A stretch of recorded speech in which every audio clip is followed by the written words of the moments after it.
Jadi ditanya sama koko saya, pulang dari gereja, iya, saya mau ngobrol boleh nggak katanya.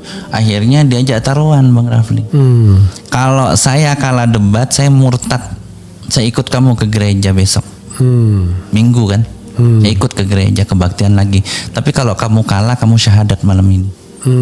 Karena koko saya juga, saya sering nanya tentang Tuhan, tentang apa kan, sama mama juga, sama papa kritis lah sering nanya. Gunanya pai-pai apa, saya udah Kristen kenapa harus pai-pai lagi, ini leluhur gitu kan.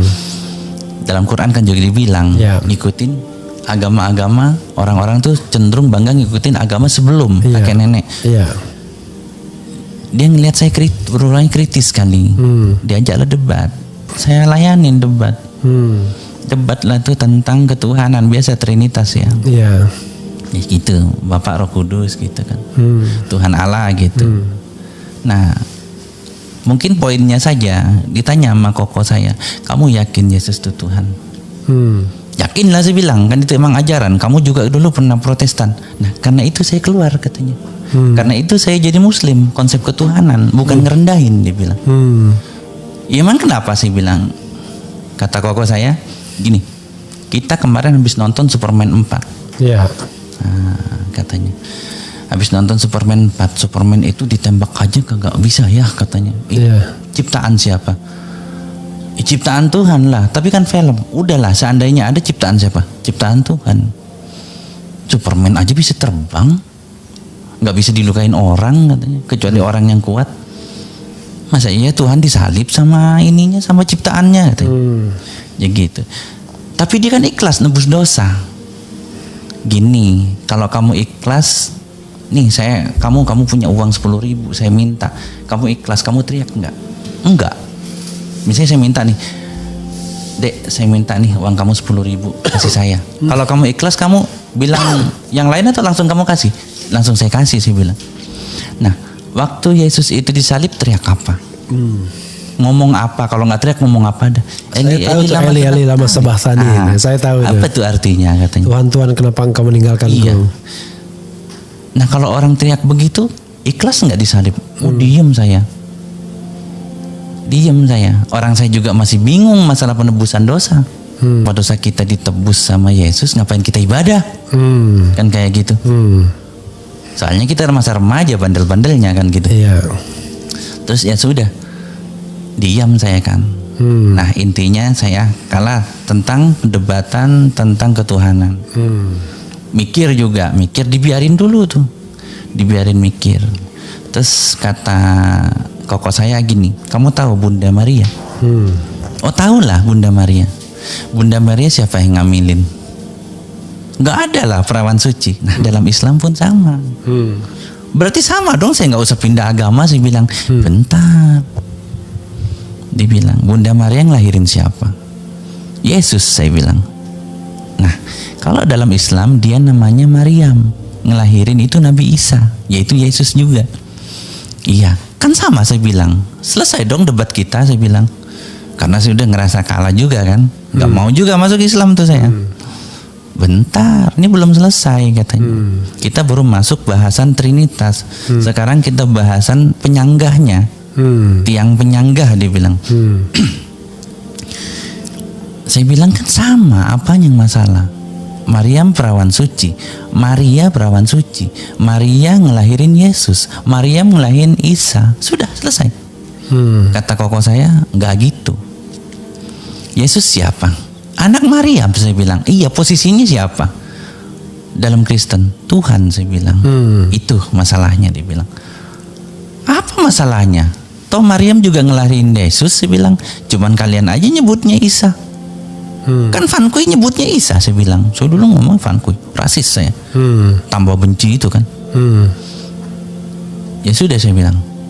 Kata koko saya begini. Van Kuy tadi apa artinya? Van Kuy, suku laki-laki setan. Setan laki-laki lah. Oke. Gitu. Van itu suku pribumi, suku Indonesia, Kuy itu setan. Saya bilang, ya gak ada bedanya, saya bilang. Kata koko saya beda. Gini, ketika Maria melahirkan seorang Tuhan atau sesosok Tuhan, kalau nggak mau bilang orang, Ya. Ya. Dan ketika Maryam melahirkan seorang nabi. Ini bedanya. Saya bilang apa bedanya? Gini, setiap hamba wajib beribadah nggak kepada Tuhannya? Wajib, saya bilang. Kamu nyembah Tuhanmu nggak? Iya. Nyembah Yesus? Iya. Iya. Karena itu Tuhanku gitu. Kamu ngikutin apa ajaran Yesus? Iya. Saya bilang. Nah, gini, berarti Maria sebagai ibunya Yesus ngelahirin Tuhan, dia harus beribadah kepada Tuhannya. Diam saya. Diam saya. Kenapa? Apa tadi? Karena berarti Maria yang ngelahirin Yesus, ya terserah Tuhan lah mau lahir di mana saja gitu. Mau lewat batu kayak Sun Gokong, mau lewat Maria kayak, mau langsung pling ada kayak Jini gitu. Jini Jini pling ada gitu. Kan sonnya pling gitu ada. Ya terserah katanya. Tapi satu, Tuhan akan menyuruh hambanya untuk beribadah kepadanya. Benar nggak? Setiap agama apapun. Benar nggak? Iya, saya bilang. Apa masalahnya? Saya bilang. Masalahnya, dan setiap agama itu juga menyuruh seorang anak itu beribadah kepada ibunya. Apa berbakti, bukan beribadah. Benar, iya. Kan nggak ada masalah, saya bilang. Oh, masalah di sana. Ya berarti lu juga masalah dong, Maryam. Maryam nggak masalah dengan Isa. Kok bisa? Ya karena dia nabi. Nyambung nggak katanya? Apa penjelasannya? Saya bilang. Gini loh. Kata kakak saya gini. Ketika Maria melahirkan Tuhan, dia harus menyembah Tuhannya. Seorang ibu menyembah anak. Nah, seorang anak tetap saja itu adalah aturan Tuhan. Dia harus berbakti kepada ibunya. Artinya Tuhan berbakti kepada hamba. Penurunan dong, kualitas derajat penurunan gitu. Derajat penurunan dong. Saya tanya, dalam Islam tidak, kata dia. Karena Isa itu nabi. Jadi Maryam tidak perlu menyembah Isa karena Isa bukan Tuhan. Dia adalah nabi, utusan Tuhan. Terus si Isa ini karena dia anak, statusnya mau nabi mau apa kayak dia anak, dia wajib berbakti kepada Maria. Dan dia tidak, dan memang dia itu harus berbakti. Dia nggak turun derajat karena memang dia harus berbakti. Berbeda kalau Yesus harus berbakti kepada Maryam, kepada Maria. Kenapa? Karena seorang Tuhan berbakti kepada ciptaannya. Kalah situ kan, diam saya. Diam gitu. Berarti keraguan saya terjawab. Berarti kamu masuk Islam karena ini? Iya. Dan hebatnya dalam Islam, Maryam itu lahir hamil itu tanpa disentuh laki-laki, bahkan tidak berbicara dengan laki-laki kecuali mahramnya. Kayak gitu. Jadi lebih suci di Islam. Bagaimana kamu kalah, kamu harus masuk Islam. Tapi saya masih mau banyak pertanyaan. Pokok perjanjian kita, kamu syahadat dulu, nanti baru belajar yang lain. Saya diam kan, nggak bisa saya bilang. Sekarang gini, konsep ketuhanan kamu ngakuin siapa? Kalau dalam Islam, qul huwallahu ahad, Allahus samad, lam yalid walam yulad walam yakul lahu kufuwan ahad. Allah nggak lahir, nggak dilahirkan. Allah berdiri sendiri. Kamu lebih yakin mana?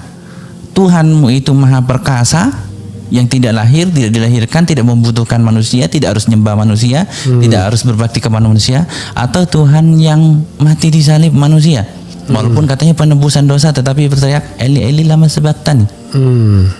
Ya pastilah saya bilang yang maha kuasa, yang nggak pernah mati. Iya.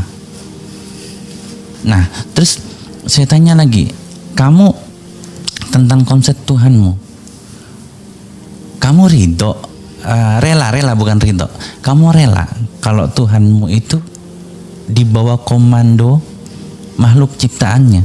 Kok bisa di bawah komando? Saya bilang, kan dibilang yang namanya berbakti itu boleh nggak sih ngelawan orang tua? Nggak boleh. Kita deh boleh nggak ngelawan papa mama? Nggak boleh, saya bilang. Nah apalagi itu adalah Tuhan gitu lah, adalah nabi gitu. Mana boleh, dia kan contoh panutan gitu. Kalau dalam Islam tuh nabi itu contoh panutan. Panutan itu harus lebih baik, harus perfect, the chosen one gitu kan. Yang terpilih gitu. Iya sih saya bilang. Udah konsep itu dua bagus, kamu sudah milih konsep Islam. Iya saya bilang lebih ini. Ya sudah syahadat. Nanti belajar. Saya bilang kalau saya diusir gimana? Nggak usah ngomong. Terus saya nggak usah sholat. Kalau kamu bisa sholat aja sembunyi-sembunyi katanya. Gimana dong kalau diusir? Kalau kamu diusir tenang, gampang. Nanti saya nyusul, saya cariin tempat.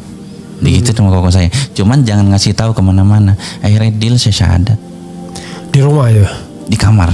Di kamar. Dan anehnya biasanya mama sering masuk ke kamar itu nggak masuk. Papa juga nggak masuk. Kata dia, kata mama, wah malu gua katanya. Ini kejadian. Tapi saya tahan. Kenapa saya tahan Bang Refli? Kalau misalnya saya ngejauh dari mereka nggak akan ngerti. Iya. Dan tahu Bang Refli, ternyata mama saya di akhir hayat itu syahadat, papa syahadat, dan saudara yang hadir di situ itu pada waktu itu ngebully saya banyak yang syahadat dan saya yang nguburin. Oke. Setelah itu saya tidak ngejauh dari keluarga. Sebab kenapa? Ini ladang pahala. Iya. Selama kita nggak punya power. Saya nggak punya power, tapi saya bisa bertahan. Dengan cuek is the best. Dan punya prinsip. Kalau sekarang bilang kun anta lah, kun ana lah gitu. Jadi diri sendiri. Saya hadir jadi diri sendiri. Jadi waktunya sholat saya sholat. Izin kayak gitu. Nah ini bergulir jalan. Akhirnya orang tua itu setelah saya proklamir jadi muslim setelah 14 sampai 15 tahun, mama syahadat 27 jam sebelum wafat. 27 jam sebelum wafat. Karena mama sakit.